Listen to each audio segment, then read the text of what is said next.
Olá, veja os destaques de hoje no Ubra Notícias. Leandro Boldrini deixa a prisão e vai cumprir pena em regime semiaberto. Nesta época do ano, a casa fica bem mais úmida, não é mesmo? E a umidade é normal aqui no estado, porém, em excesso pode causar diversos problemas na saúde. Racionamento de água em Bagé é encerrado após 6 meses. E ainda, Mano Menezes é demitido do Internacional e Soares pode estar a caminho dos Estados Unidos. É agora no Ubra Notícias.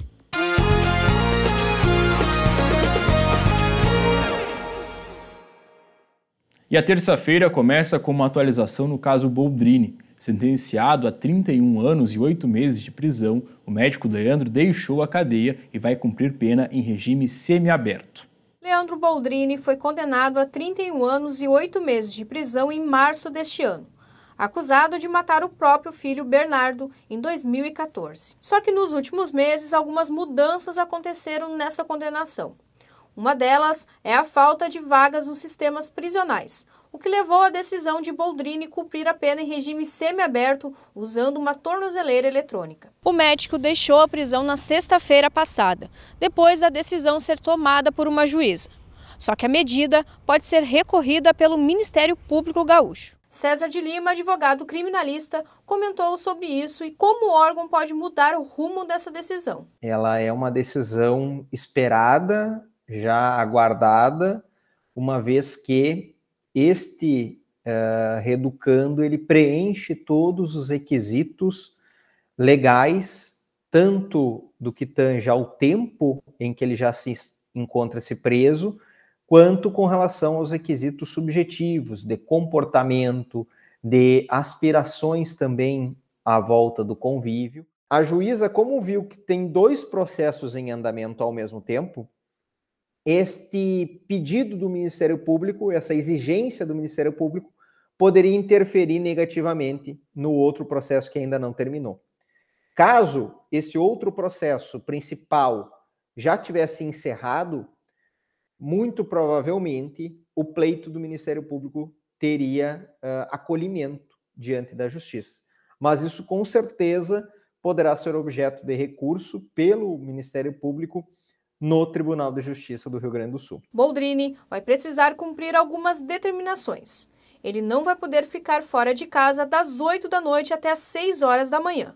Vai precisar informar a SUSEP dos dias que vai sair temporariamente, atender os responsáveis pelo monitoramento eletrônico e também avisar imediatamente se caso a tornozeleira apresentar defeito ou falha. Se caso não cumprir as exigências, ele pode regredir de regime. Então, nesse cenário, qualquer descumprimento, qualquer o que a gente chama de falta grave cometido durante este período, vai ensejar com que ele volte a cumprir o restante da sua pena no regime fechado. O médico foi preso em 2014 e, por causa disso, já atingiu o tempo necessário para passar do regime fechado para o semiaberto. Ele já cumpriu 2/5 da condenação e, por ter trabalhado na prisão desde o início, teve o direito de progredir a pena. Depois de 6 meses de racionamento de água no município de Bagé, na região da Campanha, foi decretada nesta semana o fim da medida. A cidade precisou adotar o racionamento por causa do baixo índice de chuvas que atingiram o estado durante a estiagem do começo deste ano. O começo do ano foi diferente para os moradores da cidade de Bagé. Isso porque, com a estiagem que afetou o estado nos primeiros meses de 2023, o município precisou racionar a água. A medida, que foi adotada no dia 14 de janeiro, inicialmente começou em 6 horas de desabastecimento. Em maio, o corte aumentou para 18 horas. E depois de 184 dias, a medida foi encerrada. Franco Alves, diretor-geral do Departamento de Água e Esgotos de Bagé, afirmou que a decisão de encerrar com o racionamento aconteceu por causa das fortes chuvas, que atingiram o município nos últimos dias. Com isso, as barragens da cidade ficaram mais cheias. Como na última semana deu uma chuva de 160 milímetros, em torno de 160 milímetros, o reservatório principal, que é a Sangarrasa, aquela que as imagens aparecem durante todo o estado, que estava com 10 metros negativo, ela baixou, ela estava com 6 e pouco, baixou para 1,90, 1,80, hoje está com 1,65. Né? Então a gente faz o cálculo ao inverso, né? e vem diminuindo o racionamento. Como nós estamos no mês de inverno, né, e acreditamos ainda que temos chuvas no decorrer pelo menos de julho e agosto, a gente sai do racionamento porque senão os reservatórios começam a botar água fora. E aí não tem o porquê, não se justifica um racionamento num período em que a água está indo fora, de qualquer maneira. Apesar do alto índice pluviométrico, ou seja, de chuva, a barragem de Sanga Rasa, a principal de Bagé, ainda está com 1,85 m abaixo do normal. Só que em abril deste ano, esse número foi maior, chegando até mesmo a 10 metros. Por causa disso e também porque as outras duas barragens estão cheias, a flexibilização das medidas foi adotada. Medidas foram adotadas para evitar que esse problema volte a acontecer na cidade. Uma nova barragem está sendo construída no local. Claro que nós temos um projeto, uma barragem grande que está sendo construído pelo Exército Brasileiro. Ela deve ter já a capacidade de armazenar água a partir do ano que vem. Isso foi uma promessa do próprio Exército agora há um mês atrás. Apesar do racionamento não estar sendo mais realizado, ainda deve ser mantido cuidado para não colocar água fora. Assim, problemas como esse vão ser evitados. Enquanto nós não tivermos essa capacidade grande, nós temos que não botar água fora. Nós temos que utilizar ela com consciente, né? Então, isso é uma das coisas importantes. E a população que puder aderir à caixa d'água, a ter sua caixa d'água em casa, é importante, porque se em algum momento ele não tem água direto da torneira, mas ele tiver um reservatório mesmo que pequeno, né, e eu te dou como um exemplo, a grande maioria tem caixa d'água de 500 ou 1.000 litros, isso é suficiente para que a gente possa manter, né, a água durante o período de racionamento. Nesta época do ano, você já deve ter reparado que a sua casa fica bem mais úmida, não é mesmo? A umidade ela é normal aqui no estado, porém, em excesso pode causar diversos problemas na sua saúde.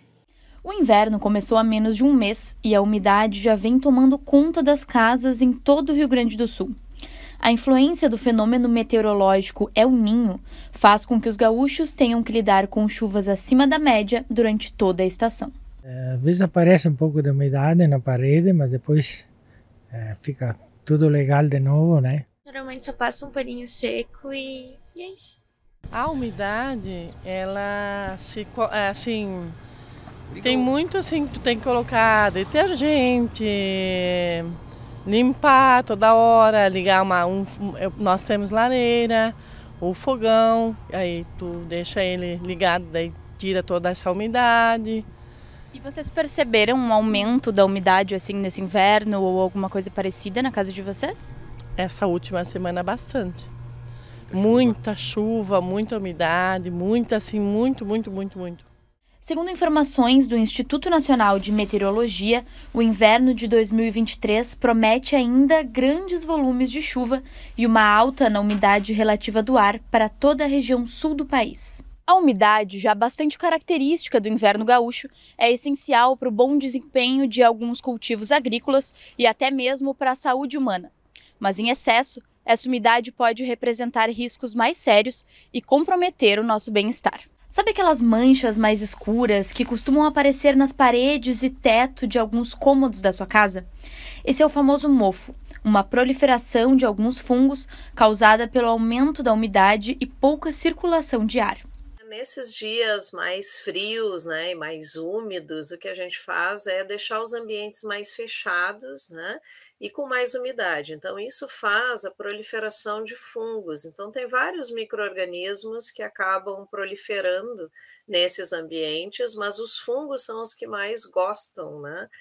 Principalmente fungos filamentosos. Então, estes fungos, eles sobrevivem muito bem em ambientes úmidos, em ambientes que tenham matéria orgânica, em ambientes protegidos da luz. Então, eles gostam também do escuro para crescimento e também da questão de temperatura.